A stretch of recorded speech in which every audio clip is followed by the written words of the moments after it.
Yes, guys, if we hit 1,000 likes within 24 hours, we're giving away 500 XRP. And if you want to enter, all you need to do is press the like button, be subscribed, and comment something down below. Now, a couple of people might be wondering, maybe you are, why are you not giving away money that often, guys? Well, as I just said, there is a requirement for the amount of likes, and that's why I can keep on saying it here. Once we give it away once, I'll most likely stop because it's a lot of money. But for right now, we've been building it up for such a long while that we are able to give away 500 XRP, and all we need to get is 1,000 likes. So make sure you press that button. Now, I just wanted to confirm once more the situation that we kind of speculated upon earlier, and that is just the fact that Ripple is promoting really, really hard. Look at this one right here, something they just posted over on Twitter. And by the way, it's so crazy that August is almost over already. It looked like the month has just started, but we're already at the end. We're getting close to September here, guys. It is completely insane. Blockchain payments could have provided a more effective way for the US government to distribute stimulus funds. Note B. Green. More in our Insights blog. And checking it out, it's a pretty cool article in the Insights page here. But the fun fact and the cool part is it's from the 28th of July, and it really kind of concludes the Block Stars episode from David Schwartz.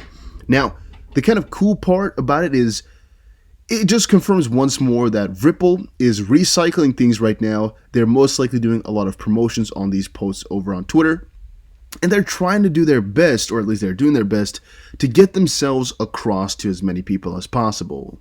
As I said before, the amount of things they post on Twitter right now is so completely insane in comparison to what they were doing before.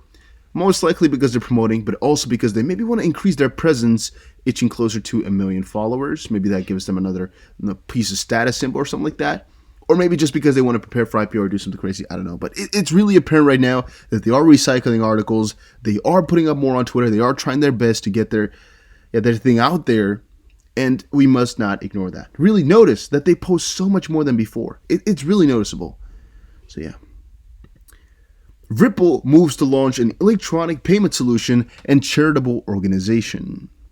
Ripple is planning to launch an electronic payment solution dubbed RippleX and a charitable foundation dubbed Ripple Impact in the nearest future, patent filings by the firm on August 19th have shown.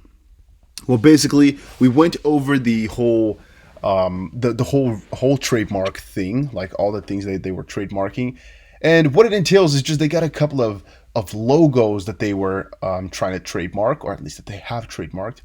And if you then press the logo, you press what it has been trademarked for and all of that, you can see that one of them has, as said before, charitable foundation, and the other one is just the payment solution itself, Ripple X. It's really not that crazy. It's nothing that surprising nor new. I think it's just cool to see that they are working on things and they are, I guess just trademarking new things. The more so cool part about the whole situation comes from the fact that they are also getting sued right now. Cool has two parts, right? It's not cool in a fun sense. It's just kind of cool that that's going on as well, that they're so big right now that people all over the world are suing them. It's not like it's just happening over in the US right now. It's happening everywhere. Even in Australia, they're trying to sue them. So the San Francisco-based firm also sought to patent PayID in the US. The firm had filed the patent since June. However, an Australian firm, NPP Australia, has now dragged Ripple to court of law for using its trademark name. June 2020, Ripple launched PayID, and in Australia, there's an innovation named PayID offering a similitude of what Ripple's PayID does. Banks in the country are already making use of the innovative technology to give customers unique IDs that will link users' bank accounts. Meanwhile, NPP Australia is alleging Ripple of intellectual property theft and has dragged the enterprise blockchain firm spearheading PayID to the Federal Court of Australia. Although not much is known about what Australian firm offering payment infrastructure to financial institutions is charging Ripple for, it appears the charges are centered on PayID. Ripple, the company behind PayID, knows faith on August 26th being the hearing date. Now, that's going to be tomorrow. That's one thing. Second thing surrounding all of this is the fact that The other part about this is coming out tomorrow as well, right? We all know it. The big lawsuit where Ripple is a security or not, or where they sold unregistered security, yada yada yada. You guys know the situation about it. By the way, I don't know what's been going on. It's like the last hour, my throat is just messing me up a little bit. I've been drinking a lot of water, but maybe because I haven't drank it in like the last 8 hours, maybe my system was cutting me out here for a little second. It's very annoying when you're trying to record something though, so sorry for that. But the point is, again, there's two big things coinciding right now. There's two big lawsuits. They're both handled tomorrow, and I think it will mess up the sentiment a little bit. I would have expected the price of XRP to move positively if the most positive outcome were to come out of the lawsuit, and of course the XP price to move negatively if the most negative outcome came out of the lawsuit.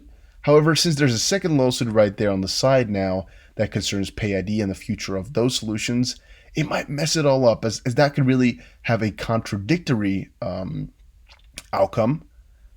Yeah, maybe there's still a chance that it's both positive, the most positive scenario, where things would maybe really heat up.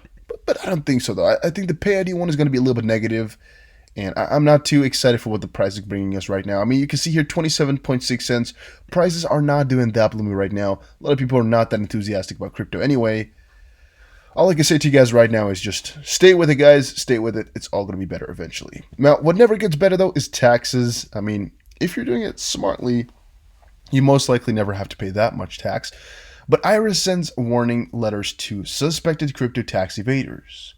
The letters from the IRS warn U.S. taxpayers to pay all taxes on crypto transactions. And you got to watch out for this, all right? And I don't know about the Netherlands as of this point. I know they're a little bit easier going with taxes than America, I believe, because there's, most of the time you just get a fine if you do something wrong. And at least the way I've heard it right now in the U.S., if you mess up a little bit too bad, you're going to go to jail. Ain't no middleman there, which is just something I find fun to see.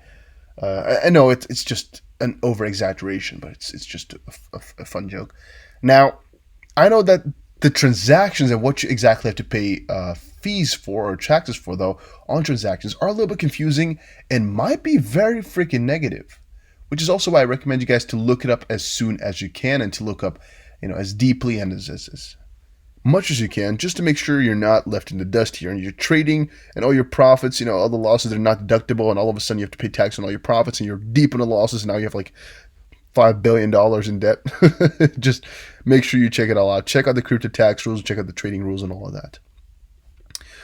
Avoid billionaire Michael O'Leary, who'd never invest in Bitcoin like a plague. Well, guys, as you all know, I already ignored him from the start. I wasn't really planning on ever following his advice of not getting into crypto, because you guys know I'm already invested into crypto. He specifically said Bitcoin, but I don't see it that way. Anyone who or with any shred of common sense, avoid Michael O'Leary, who calls Bitcoin a Ponzi and never made tens of thousands of money by investing in it. Yeah, whatever. Whatever. I mean, he's avoiding it like the plague. I think he's just saying that because Warren Buffett said it.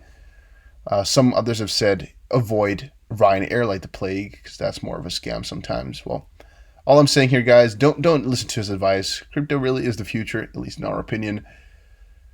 So, yeah, why listen to such a guy, right? I don't know what his benefit is. I don't know what his deal is, but I don't agree with him. Cardano falls 12% in route. Well, yeah, a lot of cryptos have actually been falling. Even though for Cardano, I wouldn't have expected it because they have such a huge announcement right now. Actually, I don't even... Oh, they're the 13th spot right now. That is insane. It means they've fallen a huge amount in the last couple of days here. That is completely mind-boggling to see, guys. 13th position for Cardano. 13. That is really, really crazy. Over the last 3 days, it's fallen 25%. Maybe crypto have fallen down now, finally, from their 12,000 high. Maybe we're going to go to 6,000 once more now. I hope not, because I don't want to go back down again. Looking at the market cap, though, let's see here. Was this the high? 292? No, it's 292. I think it was over 300 at a couple of points, or right now even it is. That's a little bit crazy. I don't know how this works then, because no, it's right now 270. I don't know how this one works with the highest market cap. Then is that how does this make sense? I don't know. But basically, I think the highest point of market cap was already like over a week ago, and we're only yeah, over a week ago. We're only falling down from it a little bit now.